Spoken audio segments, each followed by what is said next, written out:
Everyone, first of all welcome to my YouTube channel. In this video students हम discuss करने वाले हैं class 11th का जो केमिस्ट्री की 2 यूनिट हम ऑलरेडी डिस्कस कर चुके हैं स्टूडेंट्स।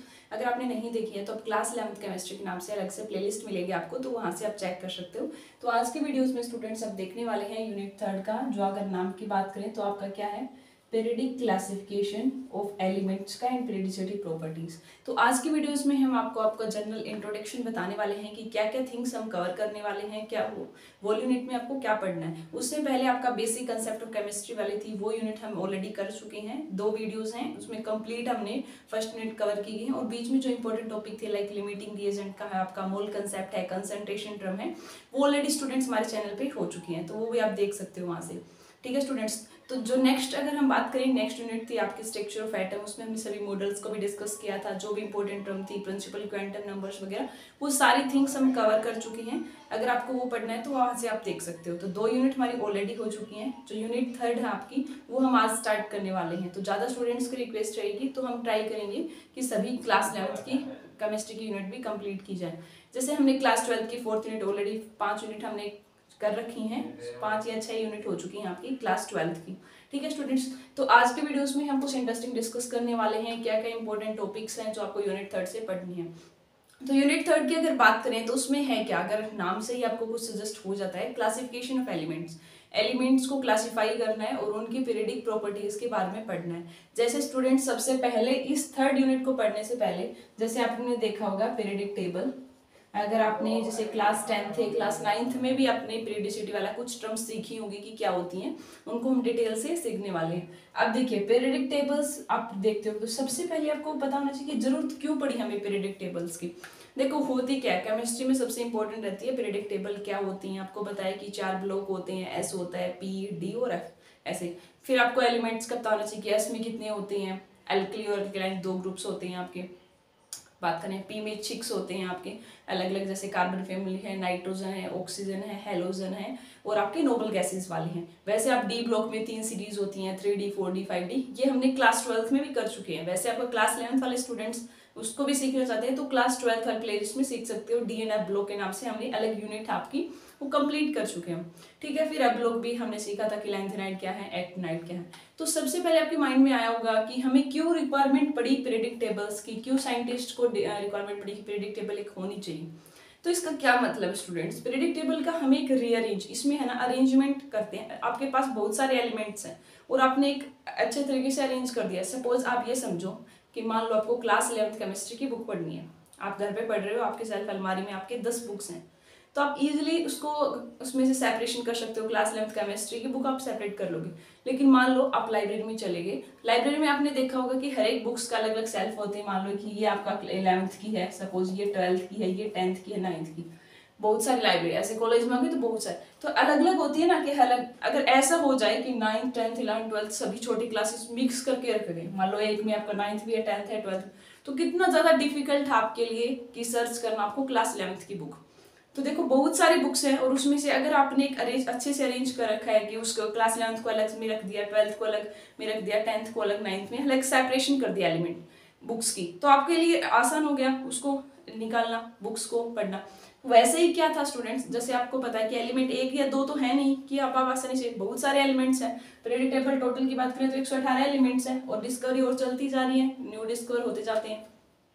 118 एलिमेंट्स हैं फिलहाल अगर हम बात करें पीरियडिक टेबल में। तो देखो 118 एलिमेंट्स बहुत सारे होते हैं, तो उनको अगर आपको सेपरेशन करना है तो एलिमेंट्स अलग अलग साइंटिस्ट ने क्या किया कि हम क्या करें कि किसी टेबल बना दें जहां से अरेंज कर दें उनको 118 एलिमेंट्स को। और अब देखो 118 एलिमेंट की, हर एक एलिमेंट की प्रॉपर्टी आपको याद रखना काफी डिफिकल्ट प्रोसेस होता है। तो हमने क्या कर दिया, अलग अलग साइंटिस्ट आए, वो हम डिस्कस करेंगे। उन्होंने क्या किया कि जो एलिमेंट्स की प्रॉपर्टी मैच हो रही थी, मान लो कि 10 एलिमेंट्स ऐसे थे जो आपस में मैच हो रहे हैं, 5 एलिमेंट ऐसे हैं उनकी प्रॉपर्टी मैच हो रही थी, अलग अलग साइंटिस्ट ने अलग अलग ट्रेंड देखे, वो हम डिस्कस करेंगे। तो उन्होंने क्या किया, जिन एलिमेंट्स की प्रॉपर्टी आपस में मैच हो रही थी, फिजिकल प्रॉपर्टी बात करें या केमिकल्स जो नेचर, उनको एक ग्रुप में रख दिया उन्होंने। जो अलग मैच नहीं होते वो अलग ग्रुप में मैच कर दिया।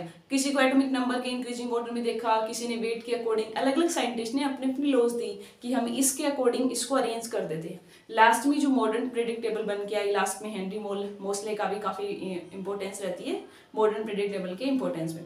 तो क्या किया बाद में, हर एक एलिमेंट जैसे मान लो एस ब्लॉक है तो वहां पे जो एलिमेंट्स हैं उनकी प्रॉपर्टी आपस में मैच हो रही है। अल्कली के अंदर जो हम रखते हैं आपने देखा होगा, अगर हम एस ब्लॉक की बात करें ऐसे होती है आपकी पीरियोडिक टेबल। जैसे यहाँ पे आपके क्या होते हैं, 2 ग्रुप हैं ये, ठीक है, ऐसे है ये आपके, और यहाँ पे आपका बीच में क्या होता है, ये एस होता है स्टूडेंट्स, ये डी ब्लॉक होता है, और यहाँ पे आपका क्या होता है, ये जो पी ब्लॉक वाला, यहाँ पे पी ब्लॉक, और लास्ट में यहाँ पे 2 सीरीज बनी होती हैं, ये होती हैं स्टूडेंट्स आपके एफ ब्लॉक। यहाँ पे 3 सीरीज होती हैं, 3D 4D 5D, अलग अलग सीरीज होती हैं, वहां से स्टार्ट हो जाता है 6D का काम। ये एस ब्लॉक होते हैं फर्स्ट वाले, जैसे यहाँ पे आपने देखा होगा lithium, sodium, potassium, rubidium, caesium, francium. फिर यहाँ पे होता है स्टूडेंट्स बेरिलियम, मैग्नीशियम, और ऊपर होता है हाइड्रोजन, ठीक है, beryllium, magnesium, calcium, strontium, barium, एडम, ऐसे चलता है। और यहाँ पे स्टूडेंट्स होते हैं पी ब्लॉक, इसमें होती हैं 6, अलग अलग 6 होते हैं। यहाँ पे पहले आता है carbon family, nitrogen, oxygen, halogen, noble gases वाला, ये सारे, और एक होता है बोरोन, बोरोन फैमिली। तो 6 होते हैं यहाँ पे, एस होता है यहाँ पे, पी ब्लॉक होता है, ये डी ब्लॉक होता है स्टूडेंट, और नीचे होता है आपका एफ ब्लॉक। हम इनको डिटेल से भी डिस्कस करने वाले हैं कि एस ब्लॉक किसको बोलते हैं, पी किसको बोलेंगे, डी किसको बोलेंगे, एफ किसको बोलेंगे, ठीक है स्टूडेंट्स। तो ये थिंग तो हम बाद में कवर करने वाले हैं। तो सबसे पहले तो आपको पता चल गया पीरियोडिक टेबल की हेल्प से हमारे लिए आसान हो गया हर एक एलिमेंट्स को पहचाना। अब मान लो एस ब्लॉक के अंदर एक एलिमेंट लिथियम की आपने पढ़ ली, तो सोडियम, पोटेशियम, उनकी भी सेम प्रॉपर्टीज ही मिलेंगी, केमिकल रिएक्शन थोड़ी बहुत डिफरेंट हो सकती हैं। तो मान लो ऐसे ही आपको कार्बन फैमिली में कार्बन वाले की प्रॉपर्टी पता चली, तो उसके नीचे वाले जितने भी हैं कार्बन से जर्मेनियम, ऐसे। तो पीरियोडिक टेबल की हेल्प से हमारे लिए इजी हो गया हर एक एलिमेंट्स की प्रॉपर्टीज को पढ़ना। जिन एलिमेंट्स की प्रॉपर्टी मैच हो रही थी ना, वो एक प्लेस में रख दी, एक ग्रुप रख दिया उसका। अगर टोटल आपसे मॉडर्न की अगर बात करें ना स्टूडेंट्स, तो आपके 18 ग्रुप होते हैं और 7 पीरियड होते हैं, ठीक है। पीरियड्स बोलते हैं हम इनको हॉरिजॉन्टल रोज को, तो ऐसे 7 मिलेंगे आपको। तो पीरियड 7 होते हैं स्टूडेंट्स, और हॉरिजॉन्टल क्या होती हैं, ऐसी रो। अगर आपकी हॉरिजॉन्टल रो है, ठीक है, ये हॉरिजॉन्टल है आपके, ये वर्टिकल है, तो वर्टिकल कितने होते हैं, 18। तो हमारी मॉडर्न पीरियड टेबल में क्या होते हैं, 18 ग्रुप होते हैं, और 7 क्या होते हैं स्टूडेंट्स, पीरियड होते हैं। ये मॉडर्न पीरियड टेबल की बात है। सबसे पहले डोबरनियर आया था, न्यूलैंड्स आया था, उसके अकॉर्डिंग स्टार्टिंग में क्या थे, पीरियड्स आते, और ये आपके 8 होते हैं। वो हम अलग अलग साइंटिस्ट का डिस्कस करेंगे ना, तब आपको पता चल जाएगा कि कितने हैं उसमें।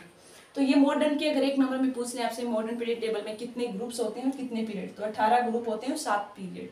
जो आपके हॉरिजॉन्टल रोज को पीरियड बोलते हैं, और जो वर्टिकल कॉलम उनको बोलते हैं ग्रुप। और वैसे आपको ब्लॉक पूछे कोई तो 4 होते हैं, S block, P block, D और एफ। जैसे हमने ये सीखा आपका एस में कितने इलेक्ट्रॉन होते हैं, 2, पी में मैक्सिमम 6 भर सकते हो आप, वही हम देखेंगे, डी में 10, एफ में 14, क्योंकि जो सेकंड यूनिट थी उसमें लास्ट में इलेक्ट्रॉनिक कॉन्फ़िगरेशन की थी, क्वांटम नंबर के बारे में सीखा था, जो हमें कंप्लीट इन्फॉर्मेशन देता था इलेक्ट्रॉन की, सेल, सब सेल, स्मॉल थिंग। तो वो इलेक्ट्रॉनिक कॉन्फ़िगरेशन का भी इंपॉर्टेंस रहेगी। अगर वो आपने अच्छे से सीख ली तो आगे हम क्लासिफिकेशन देखेंगे ना, जैसे आयोनाइजेशन एनर्जी क्या होती है, इलेक्ट्रॉन एफिनिटी, नेगेटिव, तो उनमें आपको काफ़ी हेल्प मिलेगी इलेक्ट्रॉनिक कॉन्फ़िगरेशन अगर आपको आती है। नहीं आती जिन स्टूडेंट्स को अभी भी प्रॉब्लम है, तो इलेक्ट्रॉनिक कॉन्फ़िगरेशन की हमने सेपरेट से वीडियोज़ बना रखी है, वहाँ से आप चेक कर लेना। तो ये तो स्टार्टिंग में स्टूडेंट्स, इसमें अगर हम ओवरऑल बात करें तो करना क्या, आपको पीरियोडिक टेबल का पता चल गया आपको। इसमें अलग अलग साइंटिस्ट आया था। सबसे पहले आया था आपका डोबरनियर, तो वो डोबरनियर का ट्रेंड समझना है। इसने आपको बताया था एवरेज के अकॉर्डिंग, मान लो कि 3 एलिमेंट x1, x2, x3, जैसे मैथ में कर दो ना, आपके इन दोनों का सम कर दिया आपने, x1 + x3 को डिवाइड कर दिया 2 से, तो इसकी जो वैल्यू है वो x2 के इक्वल आ रही है। तो इसने ऐसे ही किया था डोबरनियर ने कि 3 चीजें हैं 1 2 3, तो फर्स्ट और थर्ड को सम करके डिवाइड कर देते हो 2 से, उनका एवरेज, तो वो सेकंड के इक्वल आता है। ऐसे उसने एलिमेंट्स को कुछ अरेंज किया था, बट इसकी भी कुछ लिमिटेशन रह गई थी, कुछ ही एलिमेंट्स के ऊपर ये ऐसा एप्लीकेबल हो रहा था। डोबरनियर आया, फिर न्यूलैंड लोकटर्व्स आया, फिर आपके काफी सारे आए थे, मेंडलीव्स आया था, फिर हेनरी मोसले आया था, 4 से 5 आए थे। उन्होंने अलग अलग ट्रेंड बताए, लास्ट में मॉडर्न पीरियड टेबल बनी थी जो फिलहाल की है। 18 ग्रुप है उसमें और 7 पीरियड होते हैं। ब्लॉक्स का आपको पता चल गया। पहले तो स्टूडेंट्स हमें अलग अलग साइंटिस्ट के ट्रेंड पढ़ने हैं, बस किया क्या था, किस साइंटिस्ट ने क्या किसकी हेल्प से। फिर उसके बाद क्या होगा, एस ब्लॉक में उसकी प्रॉपर्टीज देख लेंगे, उसकी कॉन्फ़िगरेशन देखेंगे, पी की, डी की, एफ की क्या होती हैं, वो थिंग्स देखेंगे।